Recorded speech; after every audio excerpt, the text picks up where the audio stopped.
Yo, what's up, guys? It's Wally here, the Weld Professor. So I'm on my break here, and I kind of wanted to go over some things that a lot of people have been asking me, and they ask me a lot of the questions that I get is why I bend my welding rod. And I guess what I'm going to do is I'm going to go over with you why I bend my welding rod, why I'm bending the welding rod. So get out of focus there.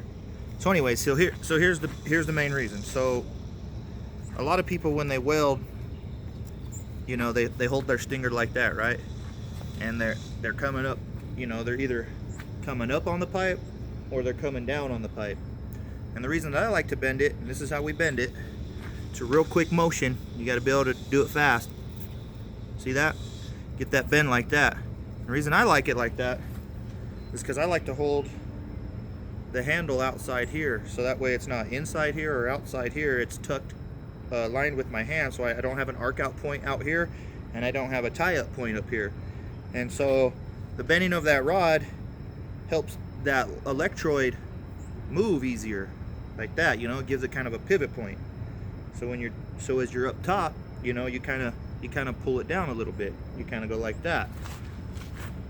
You know, as you get to the side, some people like to put it out like that. You know, to get it outward. And those are the reasons kind of why people like to bend their rod. That's a 3/16 rod.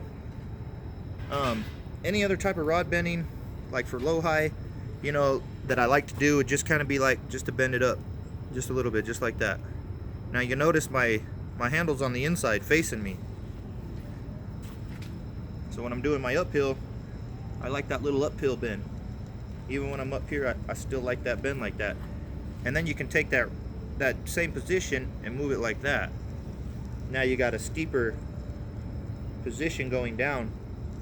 That's kind of like for the up, and that's kind of for the down. The same bend applies though.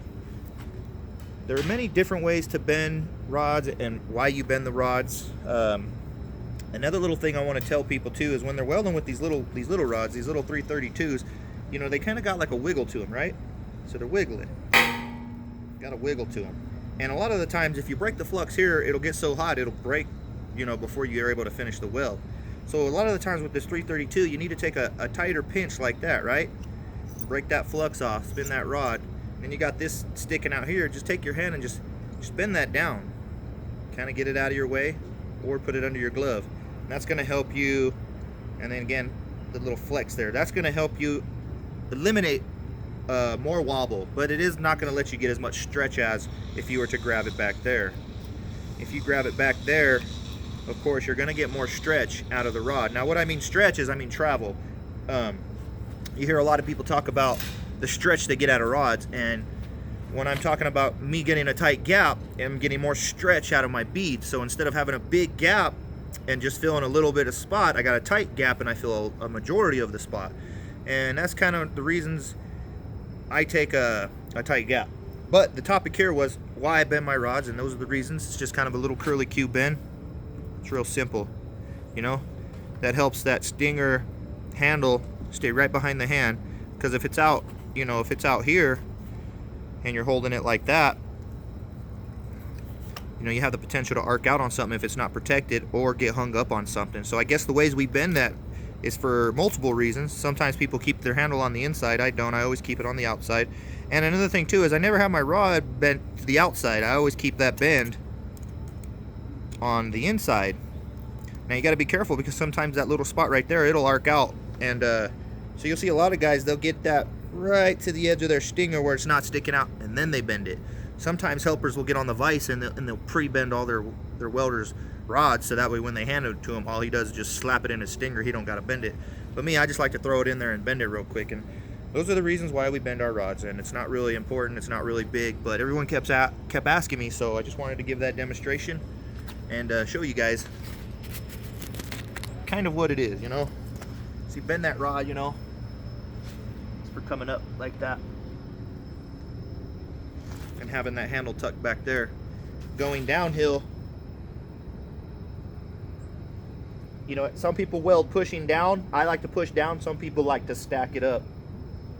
It's all about personal preference and who you are, what you like.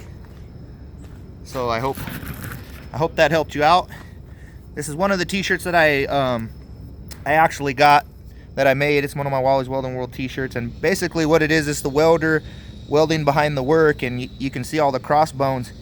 And pretty much what this symbolizes is, you know, this is my trade till the end of me. You know, I'm here for all the people that have died for it, man, and I'm pulling for all my people that want to get involved. Now, I'm not saying that it's a deadly career, but it is kind of, you know, dangerous. It's not for everybody, but that's the t-shirt I just want to show you guys. I happen to have it on today, and I just want to display it to you guys. Other than that, have a great day. I'm the Weld Professor. I'm out. Peace.